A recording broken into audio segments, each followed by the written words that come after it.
अगर आपको तेज स्प्रिंट करना है, एलीट लेवल परफॉर्मेंस अचीव करना है, मेडल्स को लेके आना है, तो उसके लिए सबसे पहला स्टेप होता है कि आपको सही शेप में आना पड़ेगा। और यही वो कारण है कि जब भी कोई एथलीट मेरे पास ट्रेनिंग करने आता है, सबसे पहली चीज जो मैं चेक करता हूँ वो होता है उसका बीएमआई। अगर किसी एथलीट का बीएमआई 21 या उससे ज्यादा रहता है तो हम बाकी चीजों को चेक करते हैं कि उसकी स्ट्रेंथ, एक्सप्लोसिवनेस, टेक्निक कैसी है, और फिर उसके हिसाब से उसका वर्कआउट बनाते हैं। लेकिन अगर किसी एथलीट का बीएमआई 21 से कम रहता है तो पहले ये समझता हूँ कि क्या उसके पास 4 से 6 महीने का टाइम है या फिर उसके कॉम्पिटिशन्स के बीच में ज्यादा टाइम नहीं है। अगर ज्यादा टाइम नहीं है तो हम बाकी चीजों को चेक करते हैं जैसा पहले एथलीट के साथ कर रहे थे। लेकिन अगर उसके पास टाइम है और उसका बीएमआई भी 21 से कम है तो सबसे पहला स्टेप रहता है कि हम हाइपरट्रोफी के लिए ट्रेन करते हैं। और इसी तरह से जो बीएमआई है वो हमारी ट्रेनिंग का सबसे पहला फिल्टर बन जाता है। मतलब जितने भी एथलीट्स मेरे पास आएंगे मैं उन्हें सबसे पहले इस छलनी में से छानता हूँ, जिसमें से काफी सारे एथलीट्स निकल जाते हैं, लेकिन कुछ एथलीट्स रह जाते हैं जिनका बीएमआई 21 से कम है और उनके पास 4 से 6 महीने का टाइम है। और आज के इस वीडियो में हम जानेंगे कि बीएमआई क्या होता है, कैसे उसे हम कैलकुलेट करते हैं, और क्यों हमें 21 से ज्यादा बीएमआई चाहिए, और अगर हमें ज्यादा बीएमआई की जरूरत है तो आइडियल रेंज कितनी होगी। और वीडियो के एंड में हम जानेंगे कि अगर हमें बीएमआई को बढ़ाना है तो उसके लिए क्या क्या इंपॉर्टेंट गाइडलाइंस हैं। बीएमआई का फुल फॉर्म होता है बॉडी मास इंडेक्स, और ये नंबर हमें ये बताता है कि किसी भी इंसान का उसकी हाइट के मुकाबले वजन कैसा है। इसे कैलकुलेट करने के लिए हमें दो चीजों की जरूरत पड़ती है। पहला होता है एथलीट का वेट, ये हमें केजी में चाहिए, और उस एथलीट की हाइट। हाइट आपको फिट में नहीं लेनी है, आपको मीटर में हाइट चाहिए, जैसे कि 1.78 मीटर, 1.70 मीटर, इस तरीके से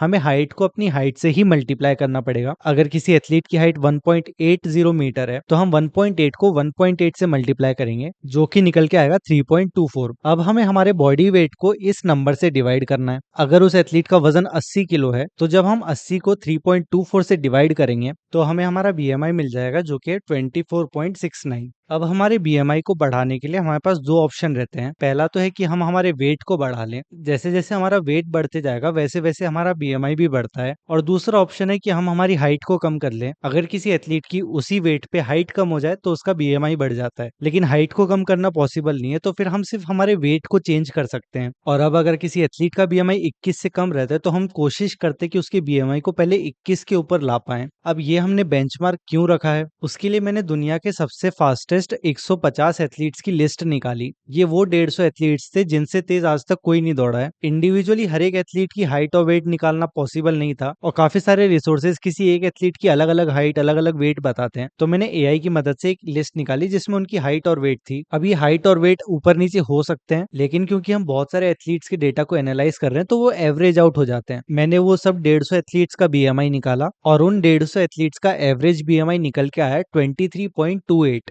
150 में से 71 एथलीट्स का बीएमआई 23 और 24 के बीच में था। 47 एथलीट्स ऐसे थे जिनका बीएमआई 22 और 23 के बीच में था। 21 एथलीट्स का बीएमआई 24 और 25 के बीच में था। 6 एथलीट्स का बीएमआई 21 और 22 के बीच में था। 4 एथलीट्स का 25 और 26 के बीच में, और 20 और 21 के बीच में सिर्फ एक एथलीट था। तो यहाँ पे आप देख सकते हो कि 22 से 25 की जो रेंज है इसमें सबसे ज्यादा एथलीट्स थे। मतलब 150 में से 139 एथलीट्स ऐसे थे जिनका बीएमआई इस रेंज में था, और इसलिए ये वाली रेंज को हम आइडियल मानेंगे। हमें ट्राई करना है कि हम हमारे वेट को इस तरीके से मैनेज करें कि हम इस बीएमआई के रेंज में फिट हो पाए। इस रेंज के बाहर भी एथलीट्स थे, लेकिन उसे हम एक्सेप्शन मानेंगे। और इस डेटा से मुझे एक और चीज पता चली कि जितना हमें तेज दौड़ना है उतना ही हमें ज्यादा बीएमआई की जरूरत पड़ेगी। आप 19-20 के बीएमआई में भी 11 11.5 दौड़ सकते हो, लेकिन अगर हमें टाइम को और इम्प्रूव करना है तो उसके लिए बीएमआई एक अच्छी रेंज में होना जरूरी है। हो सकता है कि आपको अगर 10 के नीचे जाना है तो उसके लिए हमें 22 से ज्यादा बीएमआई की जरूरत पड़ेगी। अब ऐसा क्यों होता है कि एक ज्यादा बीएमआई एथलीट को ज्यादा हेल्प करता है?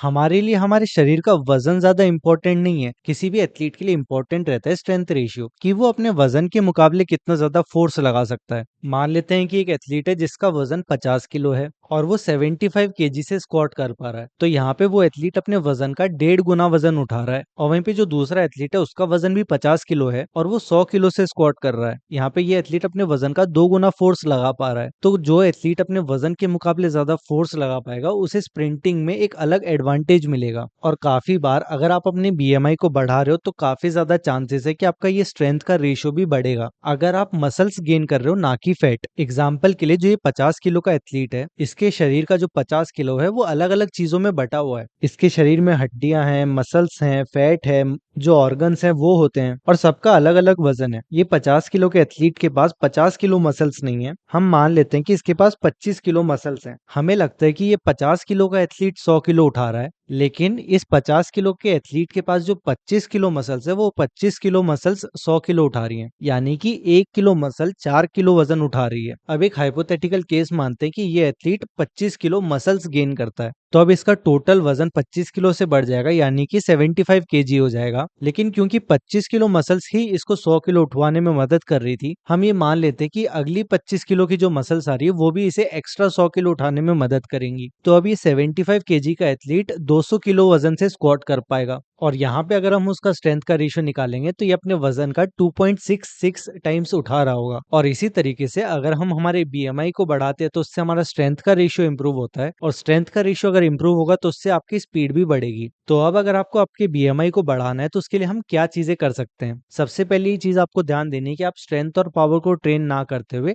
हाइपरट्रोफी को ट्रेन करो। स्ट्रेंथ और पावर वाली जो ट्रेनिंग रहती है उसमें हम 1 से 6 रेप्स के बीच में करते हैं, लेकिन जब हम हाइपरट्रोफी ट्रेन करते हैं तब हम 10 से 15 रेप्स लगाते हैं। इसका कारण ये है कि जब हम कम रेप्स लगाते हैं तब हमारी मसल्स ज्यादा नहीं ब्रेक डाउन होती हैं। वहीं पे अगर हम 10 से 15 रेप्स लगाएंगे एक अच्छे हैवी वेट के साथ में तो उसमें हमारी मसल्स टूटेंगी, और अगर हमारी मसल्स टूट रही हैं तो ही वो रिपेयर होके ग्रो होंगी और ज्यादा बड़ी बनेंगी, जिसकी वजह से आपका वेट बढ़ेगा। लेकिन बहुत बार एथलीट्स इस चीज से कंफ्यूज हो जाते हैं कि अगर उनका शरीर टूट रहा है, वो थक रहे हैं, तो इसका मतलब है कि उनकी मसल्स भी टूट रही है। अगर आप बहुत ज्यादा स्प्रिंट ट्रेनिंग कर रहे हो, बहुत ज्यादा प्लायोमेट्रिक्स कर रहे हो, तो उससे भी आपकी मसल ब्रेकडाउन होंगी, पर वो लेवल उतना ज्यादा नहीं होता है। और मसल्स की थकान और टूटना दोनों अलग चीज हैं। मसल्स की थकान का मतलब है कि आपके मसल्स की एनर्जी खत्म हो गई है, जो ग्लाइकोजन स्टोर्स अंदर है वो खत्म हो गए हैं। लेकिन वहीं पे मसल ब्रेकडाउन का मतलब होता है कि छोटे छोटे टीयर्स आए हैं। और अगर आपको अपना बीएमआई बढ़ाना है तो उसके लिए आपको ज्यादा कार्डियो या एंड्योरेंस वर्कआउट्स नहीं करने हैं। यहाँ तक कि आपको डबल या ट्रिपल सेशंस करने की भी जरूरत नहीं है। आपको कम वर्कआउट्स करने हैं ताकि आप ज्यादा कैलोरीज बर्न ना करो और आपका वजन बढ़ाने का प्रोसेस थोड़ा इजी हो जाए। और वहीं पे जो कार्डियो या एंड्योरेंस वाले सेशन है ये आपको आपके गोल के पास लेके जाने के बजाय गोल से दूर लेके जाएंगे। और जब तक आप अपनी हाइपरट्रोफी को ट्रेन कर रहे हो, कुछ टाइम तक आप स्प्रिंट करना, प्लायोमेट्रिक्स, जंप, ड्रिल्स,